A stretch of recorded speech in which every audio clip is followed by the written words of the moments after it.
Welcome to GardenDC, the podcast about everything gardening in the Washington, D.C. and Mid-Atlantic region. I'm your host, Kathy Jentz. I'm the editor of Washington Gardener magazine, and we're aimed at gardening enthusiasts, people who grow everything from edibles to ornamentals, natives to exotics. If it grows in our area, that's what we talk about.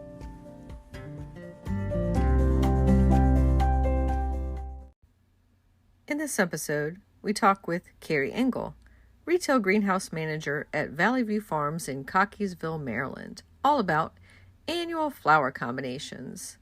She shares with us some of those great annuals that she's been trialing and will be hitting the stores soon. The plant profile is on Summer Snowflake, and we share what's going on in the garden, as well as some upcoming local garden events in the What's New segment. This episode, we're joined by Carrie Engel of Valley View Farms in Cockeysville, Maryland. We're going to talk to her all about annual combinations. Welcome, Carrie. Thank you, Kathy. It's great to have you on, and I can't wait to go and visit your garden center in person this season and do a ton of shopping. Well, I appreciate that, but I would like for you, to get the weather straight because this is driving me nuts. We've been getting in tropicals over the last 2 weeks, and I don't really have a place to put them. So we've been putting them in trucks, in box sheds, all kinds of stuff, just trying to keep them nice. Yeah, I'm ready. I'm ready for the frost to be gone.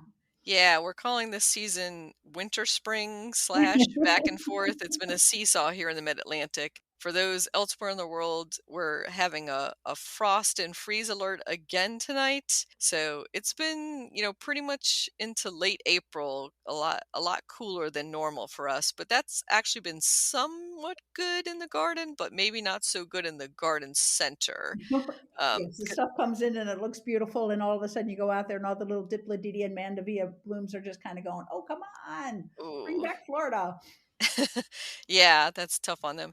Although it has made some of the tulips and other blooms last much longer in the garden. So having the cool temps does have a little bit of a plus side there. Absolutely. I'm just not looking forward to all the phone calls we get as to why people's hydrangeas might not be blooming when they're supposed to a little bit later on, but we'll see. Well, things will even out. They all bloom in the end, pretty They much, do. right? So let's start by talking about you, Carrie, and a little bit about your background and how you got to Valley View Farm. So we like to ask here at the Garden DC podcast, were you born with chlorophyll in your veins? Did you have a green thumb coming out of the womb? Absolutely not. My maiden name is Fern, so that is helpful, but it really hasn't played into the career I chose. When I was 16 years old, I was in the 10th grade at our local high school, and we lived in northern Baltimore County, so there weren't a lot of places to work, especially where they were hiring kids. Valley View Farms happened to be one of them. So I figured out how to get down there before I got my driver's license, and they put me initially in the produce department. Valley View Farm started out as a garden center, but mainly a produce stand, and they brought things over from the farm, and we brought over cantaloupe and tomatoes and sweet corn and all those things. And I remember being at the scale weighing produce for people, and I didn't know cabbage from lettuce. We didn't eat a lot of vegetables in my family. My parents were from the Midwest, but big meat eaters, a lot of canned food back in the day, and we finally moved to frozen foods. And then little by little, we really got gardens growing. And as I became a 16-year-old smart aleck, knew everything, of course, I, planted all sorts of gardens all over the place and got my parents to try a lot of new things, which was kind of fun. So you started off at a very young age at Valley View Farms and have been there ever since. Sorta. I did leave for 5 years in 1980, and I came back in 85. A new guy came into town. I don't know if you remember Frank's Nursery and Crafts, but they had Yeah. come into town, and I felt like I wasn't working up to my potential at Valley View Farms at the time. I had gone to college for a little bit, but backed off of it, and because I really enjoyed working, I enjoyed making money. I love customers. I love talking to the public, and I kind of backed off and didn't really like where I was headed. So I changed and went to Frank's Nursery, had a short, not that short, 5 years there. And then Valley View Farms was building a state of the art retail greenhouse in 1985. And I started back there, and I've been there ever since and have truly, truly loved it. and love the people I work for and work with. So I've been very, very lucky. And for those outside the Mid-Atlantic area, let's describe where Valley View Farms is and maybe some of the offerings. Okay, so if you're looking at a Maryland map, we're halfway between Baltimore, Maryland, and York, Pennsylvania. So if you go straight up Interstate 83, we're about halfway there. So we're only about a mile or so off of 83. So that's been good for us. An awful lot of our growers are north of us, and they might deliver to DC in Northern Virginia. And it's really easy to give them a quick call and say, hey, on your way, can you drop by, 60 dahlias or something that I needed for a customer? So that's been very, very good. So we're in zone, I guess it's zone 7 for most of the area we serve. We do have a couple zone 6s as you get up towards what we call the Hereford zone and northern Baltimore County. And as you get a little bit west, the weather's a little bit different.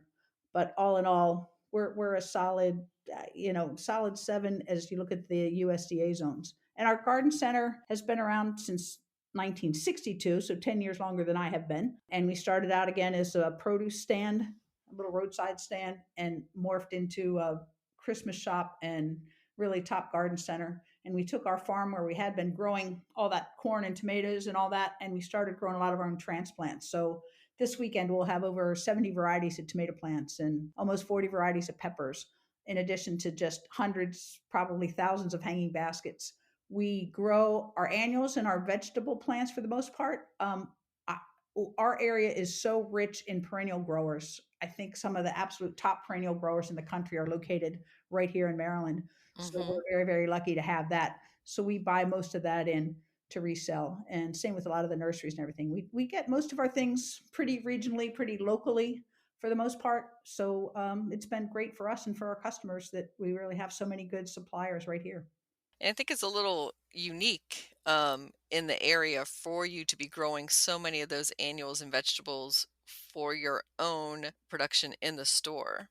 Yeah, and our farm greenhouses are about 12 miles away from Valley View. So I'll go over there a couple of times a week just to see things how things are looking and if there are some things we like need to take while they're at their peak. But on the flip side, again, if we don't have it ready, we have all these other growers around here that we can really count on to bring things in. So we don't grow our own herbs because we have a fantastic company a half hour away that does that for us, and they go by every single day as they're delivered to other people. So that just works out phenomenally well. And growing our own, we did a little bit of that early in the 80s, but I'll be honest with you, when Home Depot and Lowe's moved in, we found that our growers couldn't always deliver plants the way we wanted them.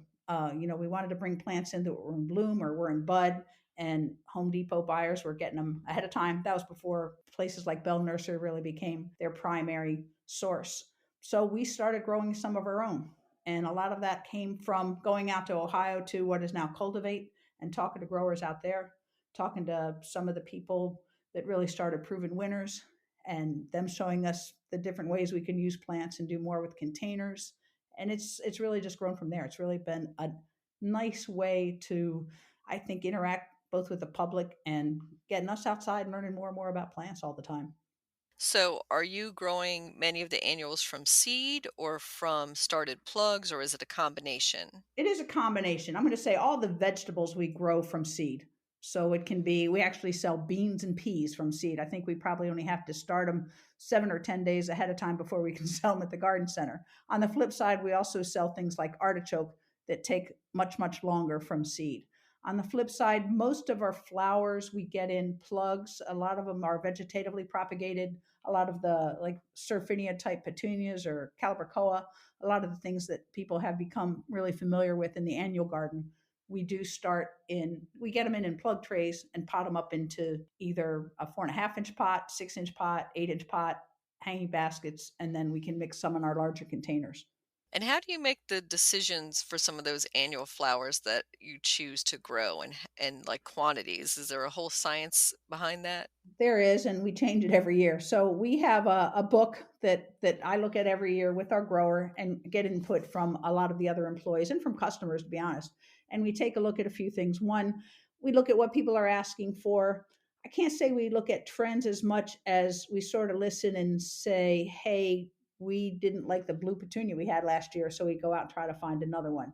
We also, to try to make it a little easier on our growers, sometimes we'll try to grow series of plants. So if we're growing, let's go back to Calibrachoa, we might look for a particular series where all the colors will be ready at about the same time, so we can ship up about the same time. So our table has the 10 varieties that we want on it.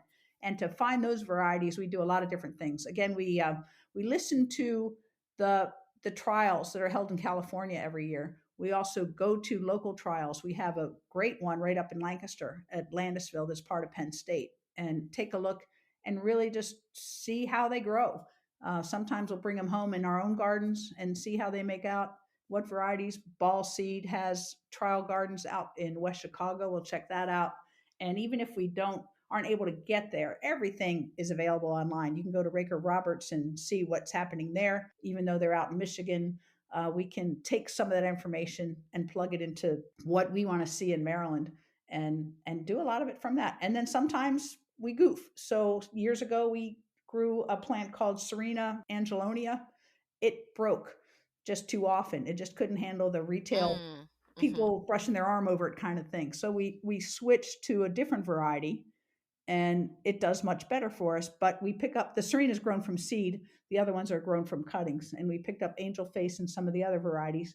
They just hold up a lot better when we are really, really pressed with customers, with shopping carts, with people just, en masse going in and buying their plants.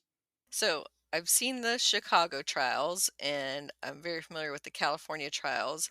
So when you're going out or looking at those selections, how do you know that those plants can stand up to the mid-Atlantic heat and humidity in our summers? Like I said, some of it is Landisville is sort of our final word on that because they're only about an hour from Valley View. So they really do match up to ours. And I'll be honest, I've been out at Ball Seed trials out in West Chicago, and the gardens have been at 90 to 100 degrees. And you look around and you see what makes it. And that was the first year we carried Angelonia. And that was the first year we carried dragonwing begonias because they held up, they did the job.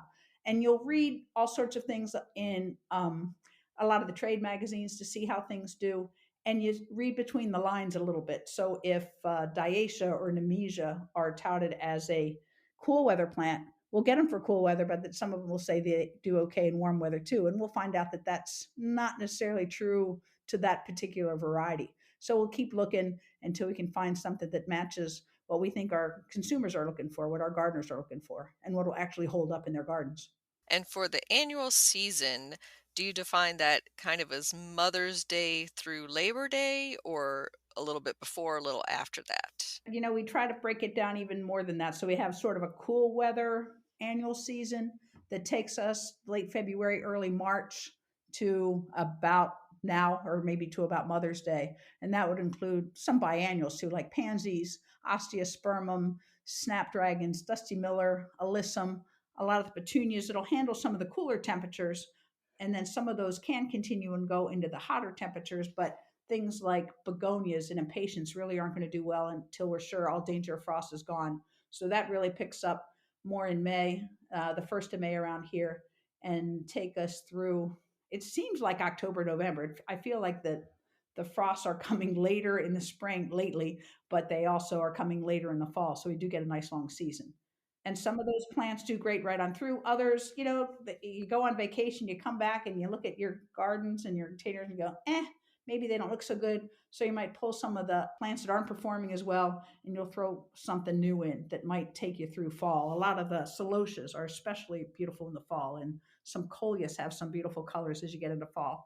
And then you have mums and cabbage and the flowering cabbage and kale, and some of the perennials that we sort of sneak over into the annual area, even if they are perennials, and we put some of the grasses and everything in our container. So we have probably 3 seasons of annuals, but the big one is definitely from about now or Mother's Day until, like as you said, probably late September, mid October. And I think that goes hand in hand with our vegetable growing in the mid-Atlantic as well, where you have the cool shoulder seasons with the long summer in between, and you can do some transitions, and some things will eke their way through even over the Right. winter time. Yeah, I've even had a few annual flowers that are supposedly annual, right, winter over for me. And I had some calibrachoa for 2 winters in a row, but this Right. last winter, that did not happen. This last January, did them all in. I was not able to get those to eke over, but definitely through December was Yeah. fine. Yep. And then you have a lot of those things like verbena that probably started off as perennials and then were bred to get more color and everything as annual. So they might not make it every year, but they make it a lot of years. And as you said, calibrachoa up against my house, and I used to have a hot tub up against the hot tub. They managed it for a few seasons, and they kind of give it up. And so when you're starting the plugs, do you ever start them as combinations in a container, or do you plant them out after they've been a little bit grown on? So we don't do many containers at the store. Most of it is done over at our growing greenhouse that's in Hydes, Maryland. If anybody knows where Bordy Vineyards are, if you're into wine, they're right over the hill from there. So we do a combination there.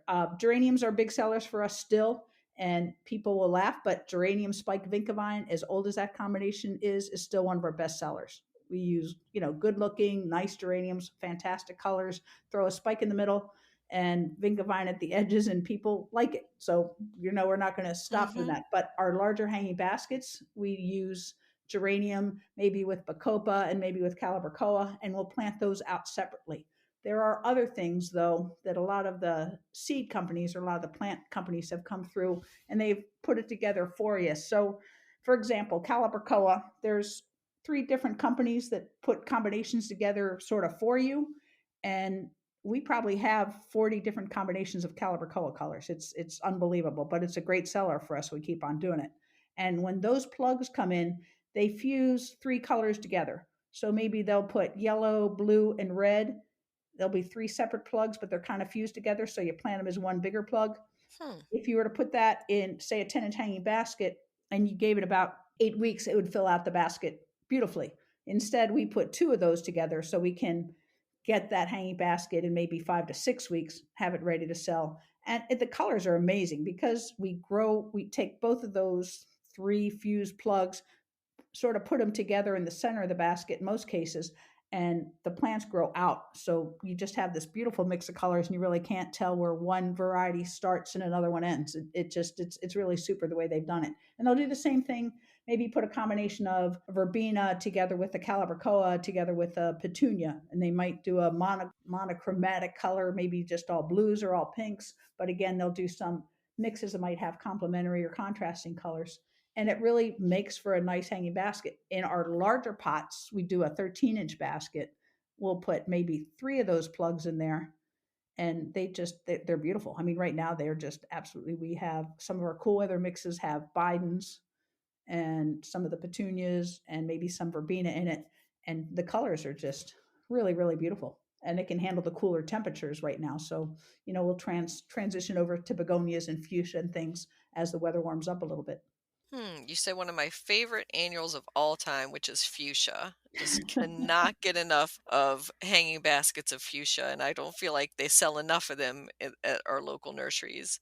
Yeah, we do. That's kind of a funny thing. You have to, when you buy a plug tray or something from a company, you're going to get 100, 102 in most cases. So let's say we put three of those plugs in a hanging basket, we have to do at least 33, 34 baskets of that one variety. Fuchsia, there are a lot of super, super beautiful varieties, but the one that sells the best is that dark purple with the red flower. Excuse me, red with the purple flower. But there are like some white varieties or white and pink varieties. So we'll maybe do 50 of those baskets to 150 of the dark purple and red. We again because we have to grow so many, we only sell to us. So we're every most I was just 95% of what we grow, we bring over to the store and sell there. We do have a couple other people that buy a few things. But if we want, like, there's a beautiful black fuchsia that we get from one of our growers up in southern Pennsylvania, and Hmm. we just count on her to sell us those. We may only sell 12 of those baskets all season, but we know she has them, and we can get them in when it's prime time fuchsia. So if you haven't found one, you just let me know what you want. Definitely. So, do you ever do, and I mean you as in the staff of Valley View, custom container plantings for people that come into the store, or do you have the pre-done ones and then everything else is DIY? Both. So most of what we sell are the ones that are already finished, but we have some customers that count on us. Some will come in and you'll sort of walk through the whole area with them, trying to find out what colors they might like, what kind of height they want. Do they want to pick out their pot ahead of time, or they bring in pots back from last year that they want to refill? And we certainly do that, and we charge for that, obviously. We also have some people that come in and go, "Hey, I love the way Ruth did my pots last year. When is she here? I'll tell her what I want," and we just take care of it that way too. So we do a lot of that. It does, as far as retail goes, it slows us down a little bit, but we're happy to do it. It's just hard for us to do it like first, second, third week of May. After that, we really have a little bit more time and can take better care of people that are looking for some of those custom planters. Yeah, I can imagine that would be Yeah. a time-consuming customer service, but that is a great customer service. It really is, and you've got to charge for everything these days because you costs on everything has gone up, whether it's plastics, labor, trying to get things delivered on our trucks. All of that goes up, so we just find that we have to charge for that. And I think as long as you're providing a good product, people are okay with paying the extra price that some of those services are going to cost. And speaking of plastics, what type of pots or containers are you using for those combinations? We sell a lot of different things. So we started doing direct importing from Asia some years ago and some other areas, but a lot of it comes out of Malaysia, China, that sort of thing. And we bring in whole containers of containers. So we sell a lot of ceramics. I will say during the height of COVID, we had a hard time getting a lot of that in. We do sell plastic pots too, pretty basic stuff, sort of a lot of a clay, gray, or green planter. We sell a lot of cocoa moss hay rack and empty hanging basket planters. There are all sorts of planters that might have watering. What do I want to say? Like automatic watering. I know what I want. Self watering containers, Hmm. and there are some just really generic window boxes and things. And it depends on the customer. Sometimes the container sells the plant, and other times the plant sells the container. So there are some absolutely gorgeous containers that people pick up, and then they'll walk through and try to pair it in that direction. Other times somebody will come in and buy a beautiful banana plant, or some sort of exotic house plant that we might have, and then they're going to go out and just find a container that's going to pair well with it, but not necessarily take away from what the plant looks like. It's really interesting how people will do it, but they follow each other, no doubt. If plant sales are up, container sales are up, and vice versa. And for the combinations you're potting up in the store, are you using a particular soil mix? And does it have fertilizer in it, or are you adding that afterwards? The things that we pot up at the store, we use, to be totally honest, we use broken bags of anything that comes out of those areas. So it's usually different companies, Dr. Earth potting mixes, Miracle Grow potting mixes. We use a whole lot of Ocean Forest, which is a Fox Farm mix. And we also use a lot of Lambert mixes. So they're very similar to what our farm uses. A peat mix, maybe with some bark and perlite in it, that's going to drain pretty well. In general, they don't come with fertilizer in it, but whenever we're repotting, we add Osmocote just to get it through for the customer, and then explain that with most containers, they should use a water soluble fertilizer of some kind to just keep it looking good, especially on some of the heavy feeders like the petunias again and the calibrachoa, sweet potato vine, even though I like to slow them up sometimes. But yeah, a lot of those different plants. Yeah, I was gonna say, does sweet potato vine need fertilizer? Because those could I be don't think so. they could be monsters when left on Absolutely. their own. Yeah, almost a little bit too much. So that does bring up maintenance when we're talking about some of the monsters that can get a little overgrown in some of your containers. And say you have a combination of bacopa and some sweet potato vine and maybe a petunia or verbena, and one starts to take over the pot. So what's your advice on that? Cut it back. Just take a pair of scissors and just snap it back. Plants come back from it. Years ago, before Valley View Farms had, we have 12 greenhouses over at our farm. We have our glass greenhouse that we retail out of, but we also have a 10,000 square foot house where we bring in everything from the growers, including our own farm, and can take care of them until we need them down at the store. And we order every single day, so it's not like the stuff sits up there very long. But that has saved us from having to maintain plants and cut them back. I remember years ago, we would have petunias just in flats, sitting on the ground far away that we would just bring down as we needed them. And you'd have 13 days of rain in May, and the petunias would be absolute mush. And you're like, what do? You can't sell them looking like that. So we put up a lawnmower and we fed the flats of petunias underneath the lawnmower, brought them out the other side, and within a week they were ready to sell again. So we kind of do the same things. If our hanging baskets maybe get a little out of whack because we've had some rain or they haven't sold to our expectations, we can take those hanging baskets, cut them all back to about 3 or 4 inches, and they're ready to sell again in a couple of weeks. And we tell customers the same thing. If you have some kid that's taking care of your garden or your containers while you're on vacation, it's happened to all of us. You come back and you're like, oh my gosh, they must have missed at least a week of watering, and everything of course is wet when you get back. But you can go ahead and cut that plant back and it's going to come back. What I usually do is actually cut it back before I go on vacation. If I have things like Calibrachoa, Verbena, petunias, and by the time I get back, they're looking pretty good. Plus, they don't need as much water if there's not as much foliage there to keep them going.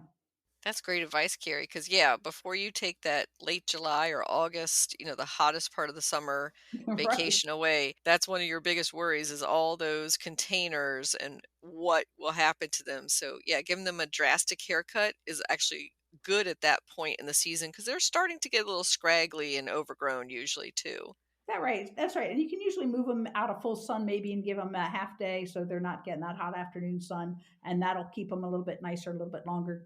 Give them a shot of Osmocote for a second time or a liquid feed, and you're golden. You're really going to have a much better looking plant when you get back or in a week or two after that.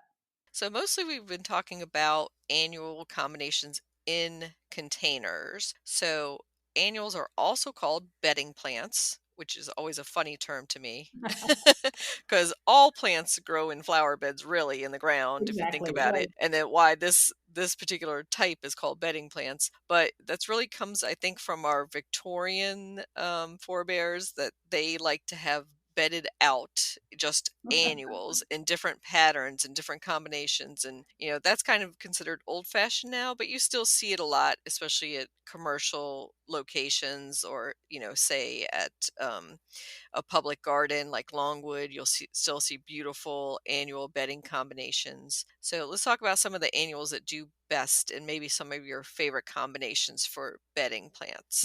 I just want to mention, like when you're talking about bedding plants, I remember when I first started at Valley View, we got in most of our plants from Ohio Hmm. because they could grow it cheaper, I guess, than we could. And you'd sell a 12 pack of petunias or a 12, maybe a 6 pack of impatiens for, I hate to say it, it was 99 cents when I started. But then, little by little, you got into the individual potted plants. And a lot of what we sell right now, our number one size is a 4.5 inch pot, and it sells for $6.99 a pot compared to what we sold those other things for. So I think containers and container gardening helped us sell those a little bit by showing kind of what's neat and cool. And I know it's way overused, the whole thriller, filler, spiller thing, but it kind of works for people. I have people I work with, if they even hear me start to say it, they walk away because they they don't like it. But for a newer gardener, it's just helpful. You want Hmm. something kind of tall, you want something kind of in the middle, and then you want a hangy wangy plant. It's kind of simple like that. And if you have a special pot and you want to see that pot, then maybe you don't put the spiller in. Maybe you just do some upright plants or anything. So I think you have to talk to the customer, find out kind of what they're doing with things. But some of our better combinations that we sell are some of the most simple ones. And I go back, we have a geranium planter, and it's just 3 different colors of geraniums, but they all have those big blooms. They have, pink and purple and light pink, and they just look so darn good together. It's hard to beat, and they do their job. You do have to go and clean off, deadhead some of those old flowers and everything. But you go back a month or two after you've planted it, they take the heat, they take a little bit of cold, they take water, but it's hard to overwater them really if you have a good container with good drainage. So that still works. The other things, I mean, just all of the different things that I think proven winners really got rolling, but now a lot of other companies are out there doing a lot of the growing, a lot of the breeding are just fantastic. We had a lucky bad break about 8 years ago when we lost impatiens. So impatiens succumbed to a disease called downy mildew, And the day we heard about it, we stopped carrying them. We just weren't going to let people do that. And that was a huge, going back to a bedding crop. So we had to figure out what we're going to do. That was a huge amount of sales, by far and away our number one seller for annuals. So we started selling more begonias and caladiums and other like New Guinea impatiens that were more resistant to it. And we got an idea from one of the guys, Dr. Marvin Miller at Ball Seed, and he said to sell drama in the garden. He has a home in West Chicago. He's part of Ball. And he went out and instead of planting impatiens, he got an auger for his drill and he went around and he planted caladium bulbs. And his neighbors just couldn't wait to see what Marvin had in his garden year to year.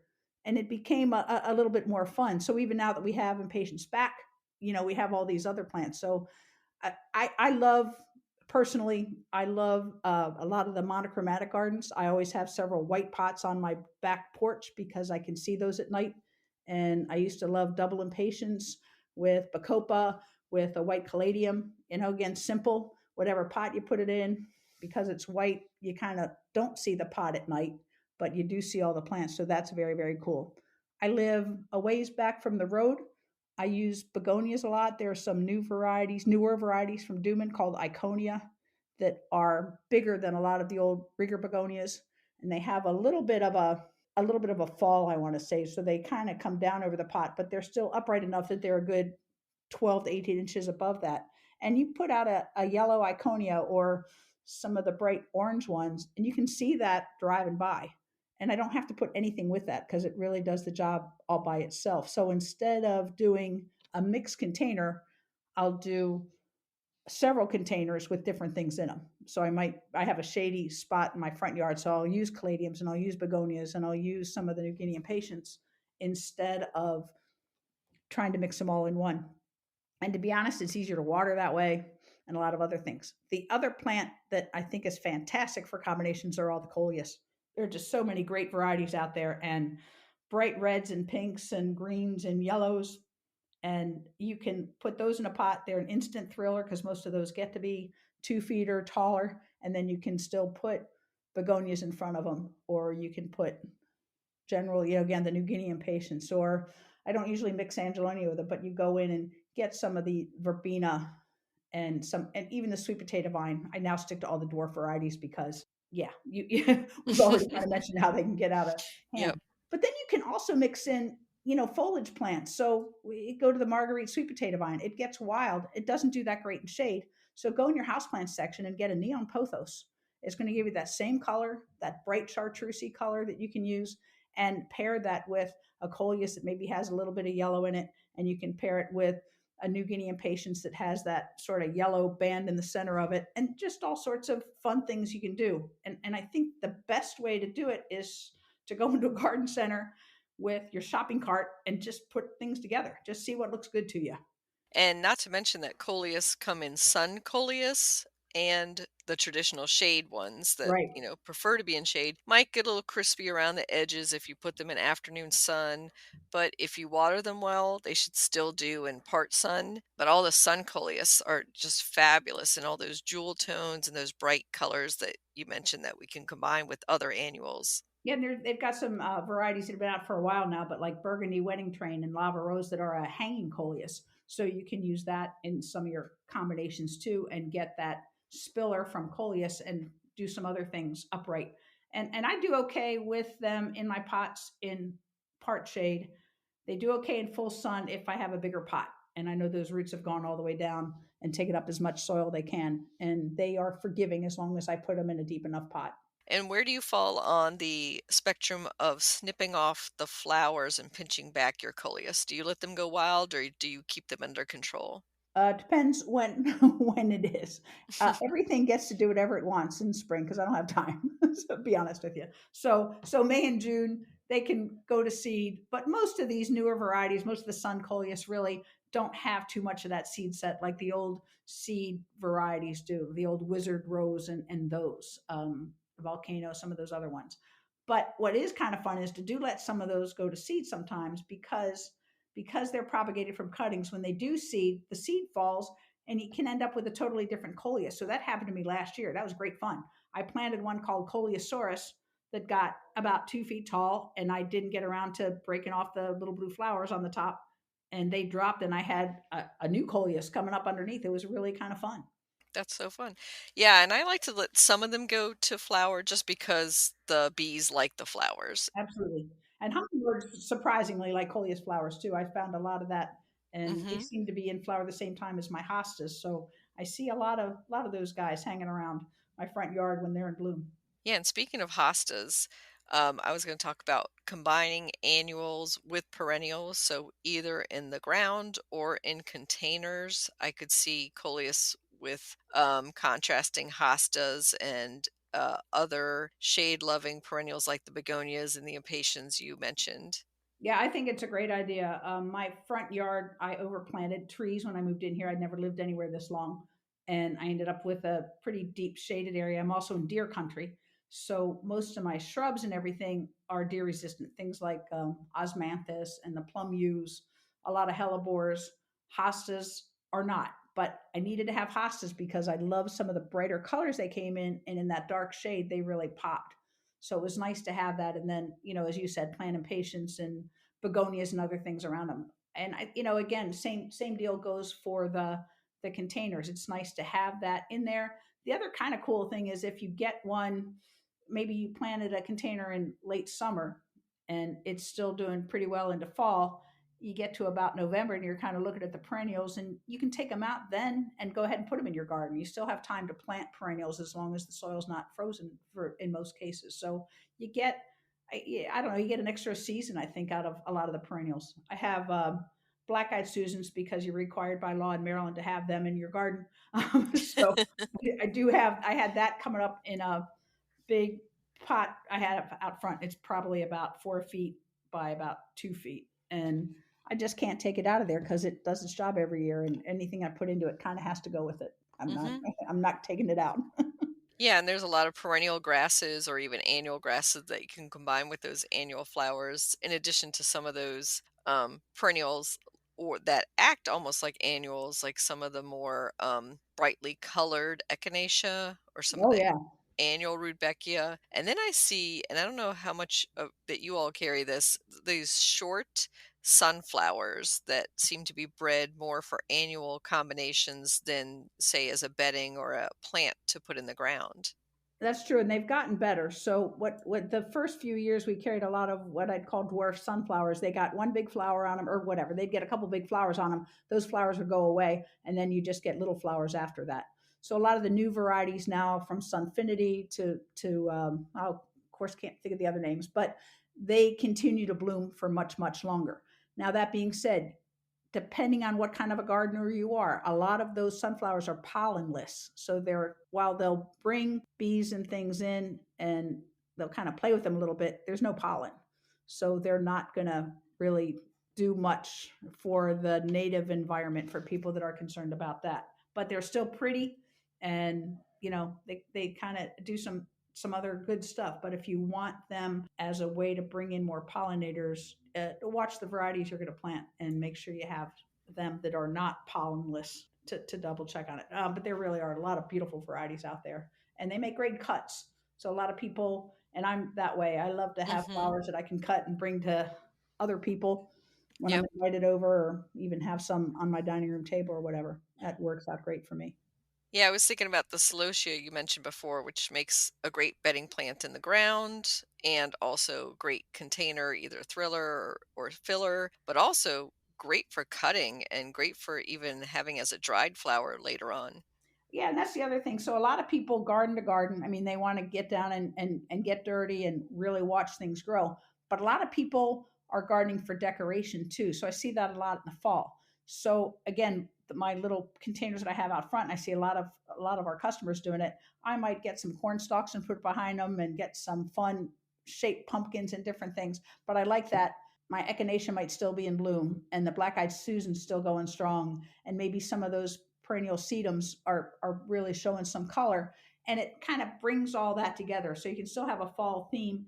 And we were talking about having some of that late summer color, so you can throw a couple mums in there, but your petunias, look for colors that are fall colors, maybe some of the burgundies or oranges or yellows, and several years ago, one of the companies came out with a program called Fall Magic, and they did a lot of that. So they took a lot of those colors that are a little bit more for fall, a lot of the both perennial and annual grasses that you were talking about, and put them together. And the one that cracks me up more than any of it is a plant called Lismachia, the creeping Jenny.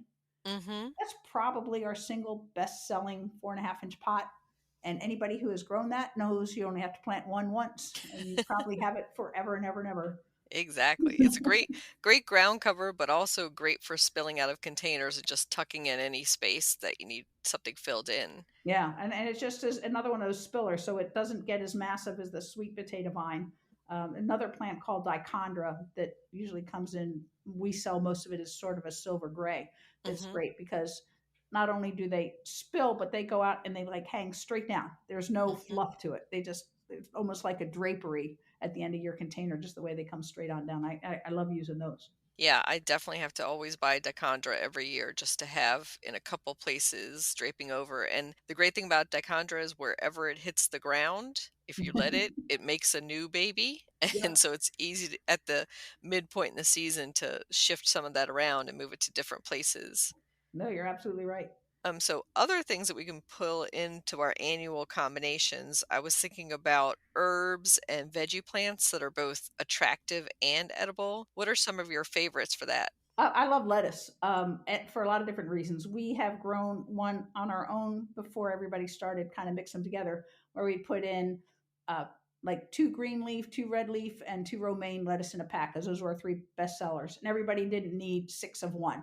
So that became a really good seller. And then over the years, a lot of the seed companies come out with mixes like mesclun mix and what do I want to say, bistro mix, several others. And they're just kind of fun because you can tuck those in the front of your planters and you can go and harvest those. And most of your leaf lettuces, as long as you leave that heart there in the center of the plant, you can take out all those outside leaves, go ahead and eat them, have some fun, and they'll keep coming up until we get into about midsummer, and then they slow down a little bit. Herbs are wonderful, and an awful lot of the herbs are also great pollinators. So I put out several what I'll call sacrificial parsley every year, because every time I go out there, the swallowtails have gotten to them. But Mm-hmm. it's great to see that, and to use dill and fennel and some of those other things that the pollinators just really really love.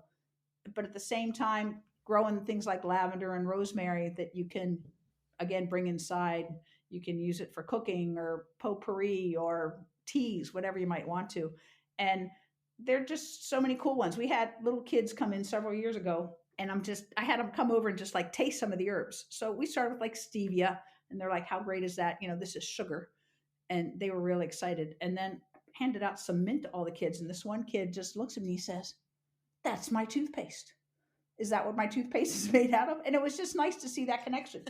And then you handed out some oregano, and same thing happened. Well, pizza. This is pizza. But it's nice to mix some of those, and we carry probably 100 or so different herbs at different time. Like during this time of the year, we probably carry 20 year round, and we probably have 120 right now. But golden marjoram and Thai basil and lemon basil and the dwarf fennel, or any of this stuff is just fun. It's just fun to grow. You have the little mini marigolds, the little edible marigolds that are wonderful, that we do in our herbs section. Or maybe people are trying to grow coriander and they're having a hard time. Cilantro coriander, they're going to seed too fast. We carry a Vietnamese coriander that's a nice little vining type, but it gives you that same taste, different texture, but it can be used in all the same dishes that you use cilantro and coriander in. I think of Mm-hmm. the Mexican mint marigolds make a great substitute for tarragon that some people have trouble growing. So these are all just kind of some cool, fun plants that you can add into your containers. I do all my herbs in an earth box. It's just a great way for me to grow them. They're right outside my door when I do need them, and I can just go pull them right off the plant and go with it. But again, parsley using that as a filler maybe instead of something else you might use is sort of fun. And you mentioned bringing some of your houseplants into your annual combinations and some of the lime green pothos, and of course, Dracaena as that middle spike in that old fashioned combination with Right. geranium. And that can be, potted back up and brought in as a houseplant when it's of danger of frost outside. Are there other houseplants you use? Oh, all sorts of them. Yeah, I used to love using the Arbocola, which is like the dwarf schefflera, and there's a variety that's sort of a yellow and green mix, and that does great. It does great outside, and the those plants love our summer. So you put them outside, use some of the different ficus that you can grow outside. One year I decided I wasn't going to do color at all. I was just going to do white and green. And it was really one of my favorite gardens in my back patio because I used the variegated ficus and just come up with some kind of fun things. And other kind of crossovers that are tropical but can also be used as houseplants, things like the white bird of paradise. Just have such beautiful long arching split leaf, just a good architectural plant. We've probably seen enough of Ficus lyrata, the fiddle leaf fig, for a while, but that's still very popular. I unfortunately have about a 10-foot Norfolk Island pine in my family room. I don't have a very big house, so it's taking up probably a quarter of that space in there. But these plants all love it outside and do fine on their own. But I've seen a lot more mixes at some of the box stores where they have a snake plant with a dipladenia, or it sometimes seems odd to me, but I think to get people into gardening, that might be the way in. A lot of the millennials especially have latched onto houseplants and are all over Instagram, touting some of the benefits that they found with houseplants. Succulents, I'd tell you that trend is over, but it's not. We sell as many as we ever have. It just seems to go on and on and on. So you can take, again, some of your succulents maybe and pair them with a bedding plant like portulaca that's going to take some of the same care, or like lantana that's going to like it hot and dry. A lot of the same things that a lot of your succulents would like. And if the lantana dies at the end of the season, you can certainly bring those succulents in and grow them in windowsills, for most of the year, and just have fun with it. I guess that's the main thing. And definitely fun is the main thing. I would say, that's where you can bring your creativity in and just have a lot less commitment because, right, it's annuals. Right, So, exactly. yeah, and you can change up your color scheme every year. I like to do that and try different color combinations that I haven't, and not just do the same every year, that I've done from previous years. Right, and that's always been my argument. I had a friend. We lived together for several years. Her name was Jan. Fantastic gardener. Just put me to shame, and she absolutely loved it. It was not just her. She worked at Valley View, so it was her vocation and her avocation. She has since retired, moved down with the grandkids in Southern Maryland. But what we did, where we made a mistake is I made a mistake. She didn't. We probably had 8 different garden beds around the house, and I would plant annuals and she would plant perennials, and we'd switch off every year. Well, all of a sudden you look up and you're like, wait a minute, all 8 beds have perennials in them now. So, so you start doing pots and doing other things to bring annuals back into the picture, because like you said, I want to try these new varieties. We have some beautiful petunias this year called crazy tunias that are these really cool colors, some purple and whites and magenta, and some are called like blackberry cheesecake. Just fantastic. And I want to see what they do. And the only way to really do that is to plant them in my yard and watch them for a season and see which ones I'm going to like. I love the headliner series. They're called like Night Sky and Crystal Sky and Pink Sky. And I love all those. They're the ones that are dark and then they look like somebody took a paintbrush with white paint and put like just splashes of paint on them. And they're great, but as soon as it's hot, that the spots go away.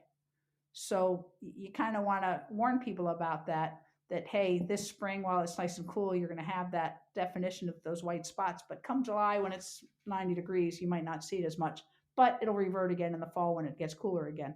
Good point. Yeah, and plants change from day to day and week to week, and of course, different sunlight on them. And as you said, if you're at work all day, seeing them at night is going to be a different experience. And on the weekend, you can see them at different aspects as well.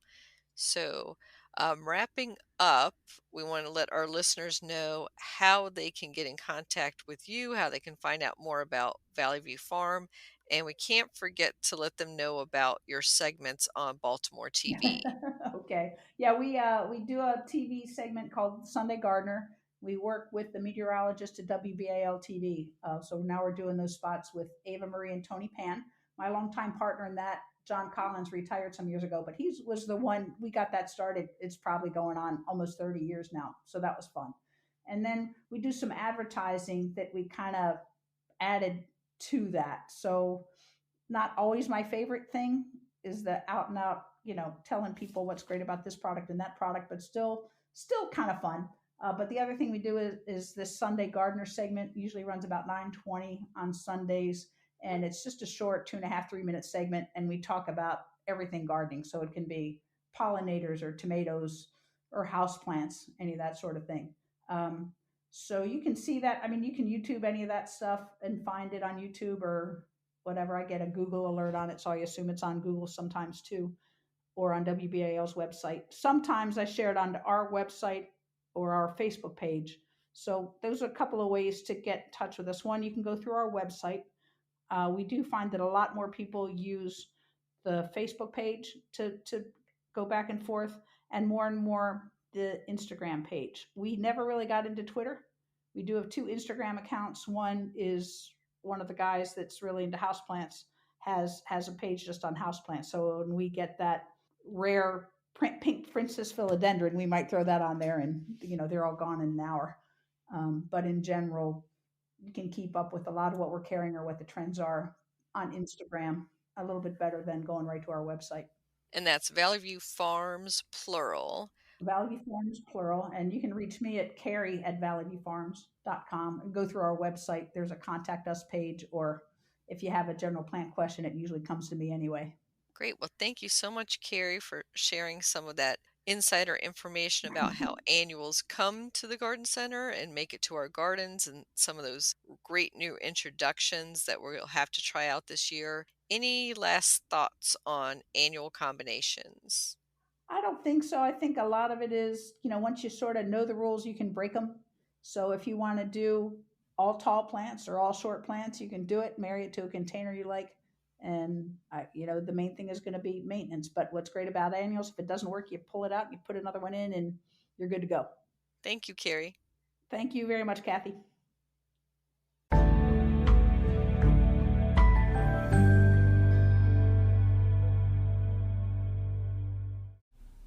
Summer Snowflake Plant Profile. Summer Snowflake, Leucojum ostivum, resembles a tall snowdrop, but this bulb blooms in mid-spring and lasts for several weeks. A similar species is the spring snowflake, Leucojum vernum, which is a tad shorter and blooms a bit earlier. The pretty blooms of summer snowflake are a cluster of bell-shaped flowers at the end of a tall scape that dances gracefully when moved in a breeze. The strappy foliage is similar to that of daffodils. It originates in Europe and is also known as the Loddon lily. It spreads by expanding in clumps and can naturalize if allowed to recede. Deadhead the flower stems if you do not want that to occur. Although still relatively unknown and underused, it makes a good addition to any garden. It looks great mass-planted along pathways and at the front of flower beds. Summer snowflake is popular with pollinators. It is a member of the amaryllis family and is poisonous to eat, so is deer plus rabbit resistant. It does best in sun to part shade. It tolerates damp places, such as near ditches or on the edge of a pond, where other bulbs will rot and disappear. Summer snowflake, you can grow that.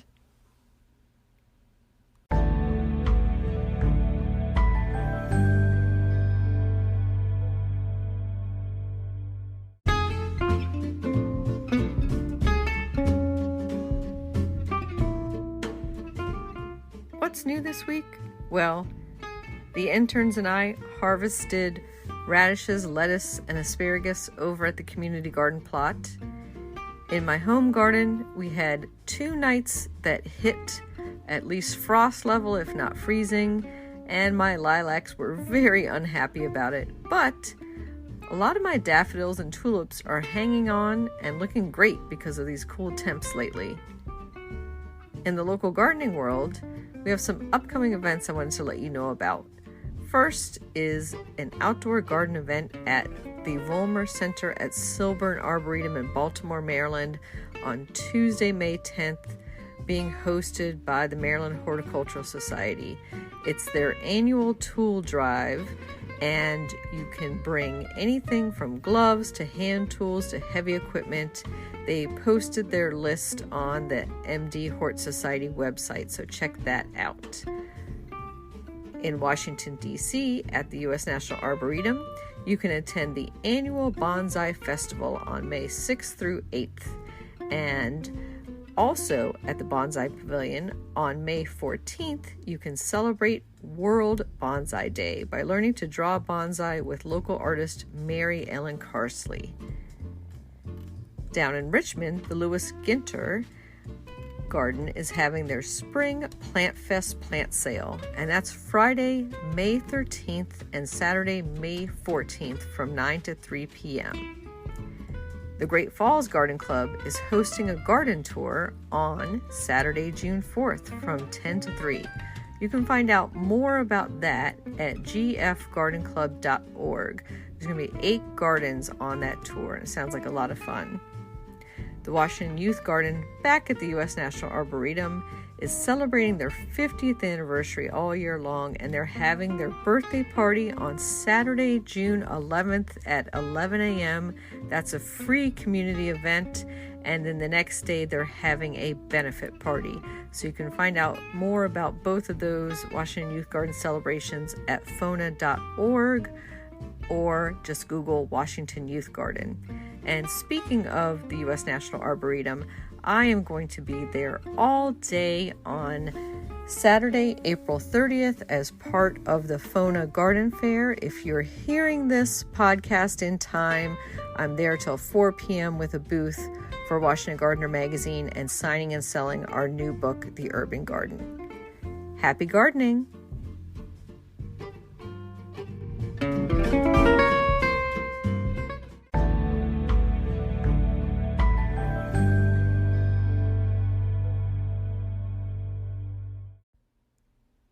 If you're a crafty gardener like myself, I want to introduce you to Let's Make Art.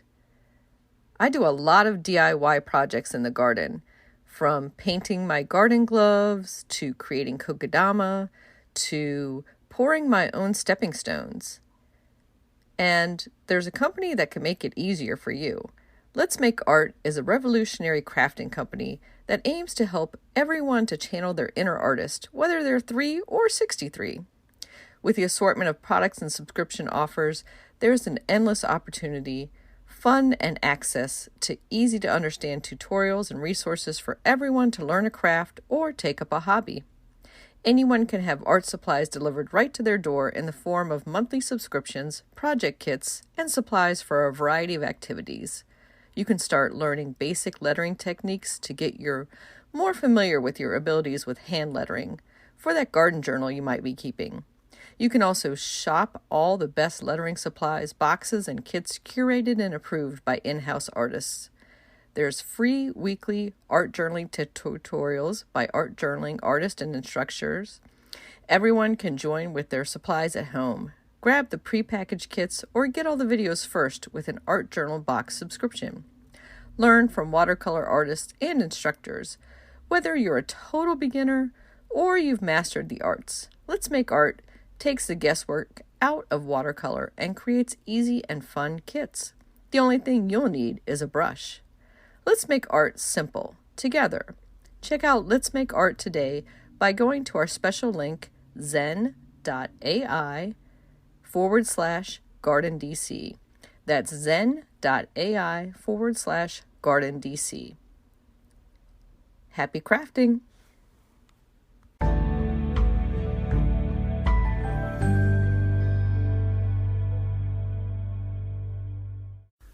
In the new book, The Urban Garden by Kathy Jensen, Teri Speight, you'll find dozens of inspiring and creative ways to grow flowers, shrubs, vegetables, herbs, and other plants in small spaces and with a limited budget. Whether you want to grow on a balcony, rooftop, front stoop, or a tiny urban patio, turn your growing dreams into reality and build a gorgeous and unique garden that showcases your personal style while still being functional and productive. With the ingenious ideas and resourceful tactics found here, you'll be maximizing yields and beauty from every square inch of your space, while also making a lush outdoor living area you'll crave spending time in. The Urban Garden, 101 Ways to Grow Food and Beauty in the City, comes out this spring. You can pre-order it now at Amazon.com and bookshop.org.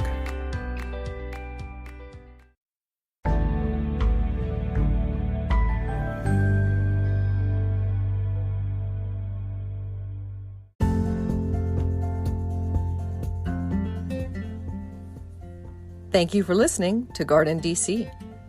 You can become a listener supporter for as little as 99 cents a month by going to anchor.fm/GardenDC/support.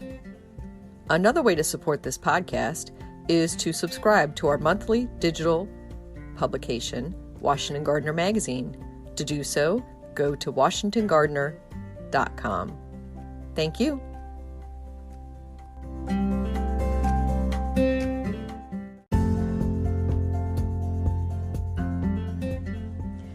You can find Washington Gardener online at washingtongardener.com, on Twitter at WDC Gardener, on Instagram at WDC Gardener, and on Facebook.com at Washington Gardener Magazine.